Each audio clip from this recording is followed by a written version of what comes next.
बिलॉव्ड students, welcome to CVKYS। आज हम लोग इस वीडियो में बाय बैक ऑफ शेयर का एक क्वेश्चन डिस्कस करेंगे। बाय बैक ऑफ शेयर्स की अकाउंटिंग एंट्रीज बेसिक कॉन्सेप्ट अगर आपके दिमाग में होगा तो आपको ये क्वेश्चन बेटर समझ में आएगा। जो लोग फर्स्ट टाइम विजिट किए हैं उनसे रिक्वेस्ट करेंगे कि वो लोग जाकर इसका सेट 1 एक बार देख लें। सेट 1 में भी बहुत सारी बातें बायबैक से रिलेटेड बताई गई है। उसके बाद अगर सेट 2 देखें तो ज़्यादा बेहतर समझ में आएगा। बायबैक के बारे में अगर बहुत बेसिक बात करें तो बायबैक ऑफ शेयर्स के केस में 6 एंट्रीज कंपनी फॉलो करती है। एक एंट्रीज हम लोग सोचते हैं कि कितने का बायबैक हो रहा है, जिसको हम लोग बोलते हैं ड्यू की एंट्री। अगर मान लीजिए कंपनी प्रीमियम में बायबैक करना चाहती है तो प्रीमियम का पैसा कहाँ से एडजस्ट होगा, उसके लिए एक एंट्री करते हैं। कभी कभी कंपनी अपनी कोई एसेट बेच देती है फंड मैनेज करने के लिए, तो उसके लिए हम लोग एक एसेट बेचने का एंट्री करते हैं।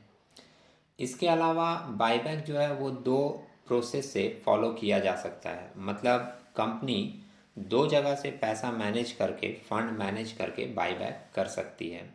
एक हम लोग बोलते हैं out of fresh issue of share, तो अगर शेयर इशू हुआ तो एक अकाउंटिंग एंट्रीज उसकी देनी होती है।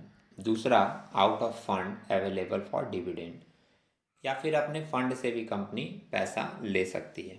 जब भी कंपनी अपने फंड से पैसा लेती है तो एक नया फंड क्रिएट करना पड़ता है, जिसको हम लोग बोलते हैं कैपिटल रिडम्पशन रिजर्व। और इसके बाद एक एंट्रीज देनी पड़ती है जब कंपनी इक्विटी शेयर होल्डर को पेमेंट करती है। तो इन सारे एंट्रीज को देखकर इसके अलावा और भी कुछ कंडीशंस होते हैं, उसको भी सोचना पड़ता है। जैसे कोई कंपनी एक साल में अपने टोटल पेड अप कैपिटल का 25% तक ही बायबैक कर सकती है। तो इस तरह की बातों को, कंडीशन को ध्यान में रखते हुए हम लोग सम्स में मूव करते हैं। तो पहले हम लोग सम्स में पूरा सम्स को पढ़ेंगे, समझेंगे। सम्स अगर अच्छे से समझ में आ जाती है तो 50% सॉल्यूशन भी आपको समझ में आ जाएगा। 2009 का क्वेश्चन है। क्वेश्चन एक बार देखें। फर्स्ट लाइन मेंशन कर रहा है, Delight Limited decided to buy back 60,000 of its equity share of ₹10 each at a premium of 25%। 60,000 share ₹10 each का है, मतलब 6 लाख का। और 6 लाख का 25% अगर आप निकालोगे तो आएगा 1,50,000 के प्रीमियम में कंपनी बायबैक करना चाहती है। यहाँ पर हम लोगों को कोई कंडीशन या रेस्ट्रिक्शन चेक करना नहीं पड़ेगा, क्योंकि सम्स में कोई पेड अप कैपिटल दिया नहीं है। डायरेक्ट बोल दिया है कि 60,000 शेयर्स बायबैक होने जा रहा है। और अगर सम्स में मेंशन कर दिया कि इतना शेयर आपको बायबैक करना है और कोई पेड अप शेयर्स वगैरह, बैलेंस शीट वगैरह नहीं दी है, तो हम लोग मानेंगे कि कंडीशन और रेस्ट्रिक्शन और प्रोविज़न ऑफ कंपनीज एक्ट को फॉलो करके ही ये बायबैक हो रहा है।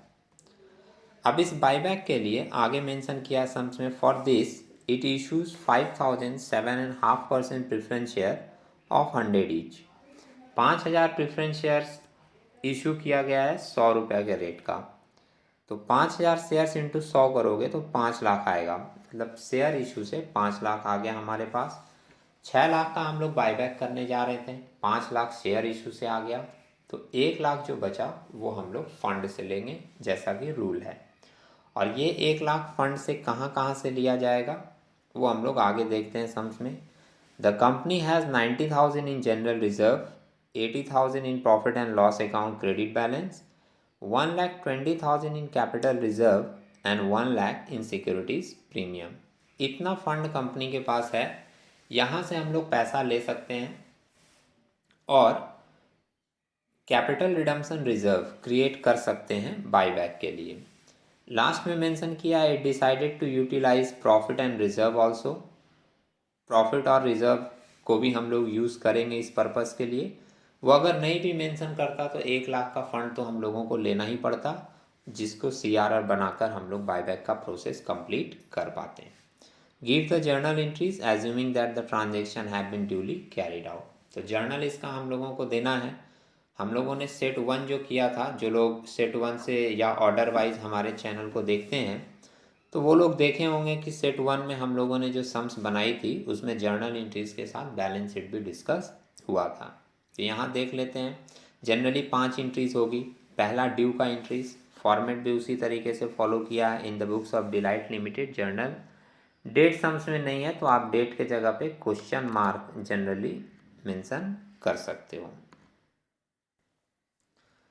फर्स्ट एंट्री किया गया है ड्यू का। देखिएगा ड्यू का एंट्री क्या होता है, equity share capital account debit. इसमें हम लोग फेस वैल्यू दिखाते हैं। 60,000 शेयर था, 10 रुपया करके फेस वैल्यू है, 6 लाख का। Premium on buyback account debit, इसमें प्रीमियम दिखाते हैं 6 लाख का। 25% प्रीमियम बोला था, वो आ गया 1,50,000। To equity share holder account 7,50,000। Narration mention कर देंगे कि amount due for 60,000 equity shares of ₹10 each at a premium of 25% as per board resolution number dot dot dated dot dot. ये एक फॉर्मेलिटीज़ है रिजोल्यूशन नंबर लिखने की, जो हम लोग एंट्रीज नरेशन में मेंशन करते हैं। ये ड्यू का एंट्री के बाद दूसरा एंट्री किया प्रेफरेंस शेयर इशू करने का। सिंपल एंट्री है, पैसा आएगा तो bank account debit to 7.5% preference share capital account. 5,000 shares 100 रुपये के रेट से इशू किया था, कितने का आ गया, 5 लाख का। ठीक है, सराउंडिंग में आपको थोड़े नॉइस मिल सकते हैं, उसको अवॉइड कीजिएगा। हमारी बातों पे ध्यान रहेगी तो आपको सोल्यूशन अच्छे से समझ में आएगा। नेक्स्ट एंट्री बनाया है CRR क्रिएट करने का। फंड से हम लोगों को पैसा निकालना है 1 लाख रुपया, जो कम पड़ रहा था बाईबैक के लिए। उसके लिए एंट्री बनाई गई है general reserve account debit. General reserve से 40,000 ले लिया गया। Profit and loss account debit, profit and loss account से 60,000 ले लिया गया। और to capital redemption reserve 1 lakh की CRR क्रिएट कर दी गई। ये बता रहा है कि वर्किंग नोट 1 में आपको दिखाया भी गया है कि CRR के लिए 1 लाख रुपया कहाँ से लिया गया है। नेक्स्ट हम लोग प्रीमियम एडजस्ट कर रहे हैं। प्रीमियम में बाईबैक हुआ था, 1,50,000 की प्रीमियम थी, तो प्रीमियम एडजस्ट करने के लिए एंट्री बनाया गया securities premium account debit. Securities premium sums में पहले से था 1 लाख का, वो ले लिए हम लोग। यहाँ आप लोग लिखिएगा securities premium reserve account debit 1 lakh, और 50,000 ले लिया गया जनरल रिजर्व से। जनरल रिजर्व अकाउंट डेबिट 50,000, तो 1.5 लाख का प्रीमियम ऑन बाईबैक एडजस्ट कर लिए। अब ये सारी एडजस्टमेंट होने के बाद हम लोग फाइनली पेमेंट कर देते हैं। और पेमेंट के लिए एंट्री बनती है equity share holder account debit, जिनको आप पेमेंट कर रहे हो डेबिट होंगे।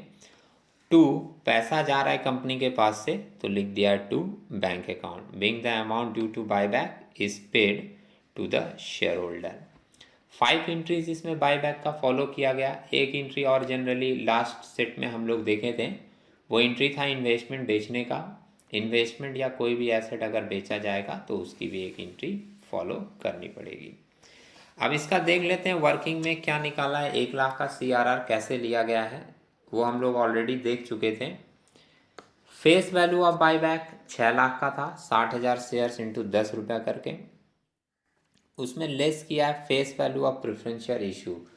शेयर इशूड करके हम लोगों के पास 5 लाख आ गया था। फेस वैल्यू यहाँ भी लेते हैं, प्रीमियम छोड़ के कंसिडर करते हैं। तो पैसा कम हो रहा था 1 लाख का, ये 1 लाख फंड से लिया जाएगा।